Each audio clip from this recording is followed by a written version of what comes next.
Bienvenidos a un nuevo podcast de The Wellbeing Planet Responde. Este podcast está dedicado a un estudiante que nos ha hecho llegar una pregunta bien hermosa, que es la sensopercepción y qué conexión tiene con los dedos y el aprendizaje. Aquí van nuestras reflexiones. La sensopercepción se puede entender como un conjunto de técnicas de trabajo corporal conscientes e inconsciente que tiene el valor de que podemos registrar los diferentes estímulos que acontecen en nuestro cuerpo, sean sensaciones, percepciones o intuiciones. Pero también la sensopercepción es la base de todo el aprendizaje corporal. Y cuando hablamos de generar cambios en la mente, cambios en el cuerpo, pues podemos percibir que a través de diferentes calidades del movimiento, de micromovimientos, de imágenes y de metáforas, podemos modificar nuestras sensopercepciones. El propósito de la sensopercepción al reflexionar sobre ella es ayudar a las personas y particularmente a los niños y adolescentes a mejorar cuál es la capacidad que ellos tienen de reconocer, de discriminar elementos que se encuentran en el contexto y de luego interpretarlos y visualizarlos de una manera mucho más precisa.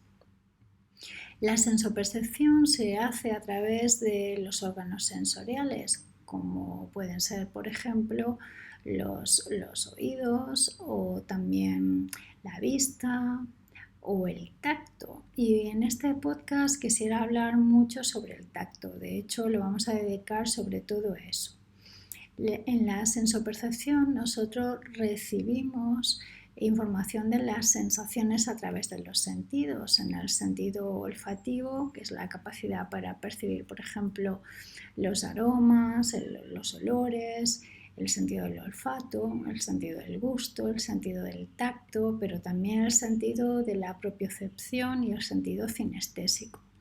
Decimos que hay 7 sensaciones fundamentales que nosotros podemos captar a través de la sensopercepción. La persona que descubrió la sensopercepción fue Patricia Stockoe. En su trabajo básicamente lo que hizo fue reflexionar a través de una serie de ejercicios de expresión corporal cómo este método de reflexionar su cuerpo era un método de conocerse y también de entrar en contacto con un lenguaje propio. En el día de hoy yo quisiera hablar, y es una expresión que tenemos bastante acuñada en The Wellbeing Planet, de que el cerebro está en nuestras manos. Bien, pues quisiera hablar exactamente de que está en la punta de las manos, en la punta de los dedos, porque la capacidad exploratoria a través de la sensopercepción que tiene la mano es una cosa que trasciende incluso a la ciencia. La primera vez que se empezó a hablar de la necesidad de reflexionar sobre el sentido del tacto fue en el siglo XIX. Fue Bichard cuando empezaba a hablar sobre los transmisores y también podíamos empezar a observar la necesidad de activar los sentidos y cómo esos sentidos a través de los dedos se podían traducir en una serie de patrones significativos y esos patrones significativos se condujeron, por ejemplo, a alfabetos como era el braille, ¿verdad? Eso hasta entonces ni siquiera se había pensado. Pero es que la mano y en concreto los dedos tienen un sistema al que llamamos somatosensorial. Y ese sistema somatosensorial se ha ido desarrollando. La mano no solamente es un órgano motor, sino que también es un instrumento de precisión, de destreza y de análisis, que es como una extensión de un órgano ejecutivo del cerebro, ¿no? La mano reconoce las sensaciones, reconoce el movimiento y en la punta de nuestros dedos tiene conexiones con toda esa zona del cerebro que se llama el homúnculo, donde hay una representación exacta de nuestro cuerpo. Entonces nadie puede dudar de la necesidad de de tocar ni de las capacidades manipulativas que tienen nuestras manos, pero las manos han hecho una evolución desde nuestros antepasados hasta nuestros días. Por ejemplo, imaginaros los grandes simios que caminaban con los nudillos, también la capacidad de agarrarnos en los árboles, de alargar la palmada, de doblar el pulgar. Todos nuestros antepasados tuvieron una relación muy fuerte en su evolución con las manos y sobre todo con el pulgar. No es de extrañar entonces que cuando nosotros pensamos en aspectos sensoperceptivos estemos hablando de los dedos y también de la piel, de los músculos y de las articulaciones de la mano, que en total tienen hasta 14 tipos diferentes de fibras nerviosas y cada una de ellas produce estímulos completamente diferentes a nuestras terminales sensoriales. ¿Qué os parece? Por ejemplo, imagínate que tu mano está detectando calor o que está detectando frío o que está detectando algo suave. Nuestro cerebro tiene la capacidad, mediante las células sensoriales, de captar esos matices de la piel, de la mano y de los dedos con una rica variedad, como si dijéramos que fueran estrellas en el universo y nuestros dedos fueran exactamente constelaciones. Es absolutamente fascinante. La mano es lo mejor, una de las mejores cosas que nos han pasado en la humanidad. Imaginaros por un instante la facultad de escribir, la facultad de acariciar y conectar con todas las piezas de nuestro sistema nervioso central. A lo largo de nuestra evolución, también en la psicología, vemos que la mano se conecta con aspectos como, por ejemplo, el vínculo seguro, el sentirnos acariciados, el sentirnos apreciados, el sentirnos queridos. En fin, que la mano es un rompecabezas de señales a través de la historia que nos recuerdan la importancia de acariciarnos, la importancia de tocarnos y sobre todo la importancia de reconocer que estamos reconociendo eso. Mi sugerencia es que en el trabajo de la sensopercepción organicéis de alguna manera una serie de ejercicios sencillos en sus inicios, ejemplos que les puedan ayudar a vuestros pacientes y también a vuestros estudiantes sobre cuáles son los estímulos que reciben mediante las manos, por ejemplo, mediante los dedos, y cómo podría ser si nosotros pudiéramos extender esos estímulos que reciben a través de los dedos más tarde a otros órganos. Como la sensopercepción tiene que ver con un trabajo consciente, quiere decir que normalmente nosotros ya lo hacemos, pero no somos conscientes a la aplicabilidad y a la ubicación de esos procesos sensoperceptuales.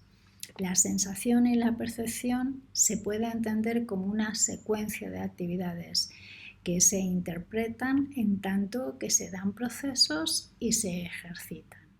Pues gracias a la sensopercepción nosotros podemos captar estímulos internos y estímulos externos. Pues gracias a esa sensopercepción nosotros adquirimos también conciencia. Conciencia, por ejemplo, de cuál es nuestro cuerpo, conciencia de lo que es el cuerpo del otro, conciencia a la hora, por ejemplo, de calentar nuestras manos, de acariciar a una persona que nosotros amamos. Esas conciencias las podemos dividir en 3 categorías. Por ejemplo, la conciencia interoceptiva, que es el tipo de conciencia que nos informa de los procesos internos cuando nosotros captamos estímulos que se presentan, afinidades con estados emocionales muy profundos. La segunda es una conciencia propioceptiva que se encarga de informar al cerebro de la situación del cuerpo en el espacio mediante posturas y movimientos. Entonces, cada vez, por ejemplo, que nosotros movemos las manos, en este movimiento cinestésico y vestibular hay vinculados muchas informaciones que son mandadas al cerebro. Y la tercera tipo de conciencia son las conciencias estereoceptivas, que se encargan de captar todo ello que pasa en nuestro entorno y llevarlo a través de los órganos sensoriales. La percepción es un proceso que se nutre de las sensaciones y a partir de esas sensaciones no solamente nosotros hacemos un proceso cognitivo mental que interpreta y codifica los datos que aporta esta sensación, sino que hacemos también un proceso metacognitivo. La diferencia entre una percepción cognitiva y una percepción metacognitiva radica en el funcionamiento interno de ambos procesos y la conciencia que cada uno de nosotros tengamos sobre todo eso. Entonces, haciendo más ejercicios, cada vez podemos interpretar y estructurar mejor la información que se presenta y enseñar a nuestros estudiantes y también a los pacientes que las sensaciones resulta que sí que son importantes como proceso. La sensopercepción es un proceso subjetivo y en cada ser humano el sentir y el percibir es algo único. Así que no hay nada que nosotros podemos hacer para decir que sea esto verdaderamente correcto o sea verdaderamente incorrecto, porque en ese ámbito todo es absolutamente válido. Les voy a hacer alguna sugerencia y la sugerencia es que les presenten ejemplos de sensopercepción de la vida cotidiana. Por ejemplo, cuando nosotros caminamos y paseamos por algún jardín, a lo mejor encontramos alguna flor o alguna textura vegetal. Bueno, pues lo primero que podrían hacer en estos ejercicios de sensopercepción de la vida cotidiana podría ser pasear por ese jardín sin tocar absolutamente nada, simplemente viéndolo y oliéndolo y a ver cómo te sientes. Y después volver a caminar y pasearnos por ese lugar y tocar las flores, tocar las texturas, esta vez sintiendo una manera completamente diferente de las anteriores. Podemos construir ejercicios de sensopercepción de la vida cotidiana que nos ayuden a establecer más conexión con esos tres tipos de percepción. Por ejemplo, tocar el agua con las manos, tocar diferentes texturas, todo eso nos ayuda a reconocer signos y características que normalmente en nuestra vida cotidiana no tenemos la oportunidad de poder practicar. Bueno, deseo que sea de mucho beneficio este podcast y sobre todo que sigáis haciéndonos llegar vuestros comentarios y preguntas. Que estés muy bien.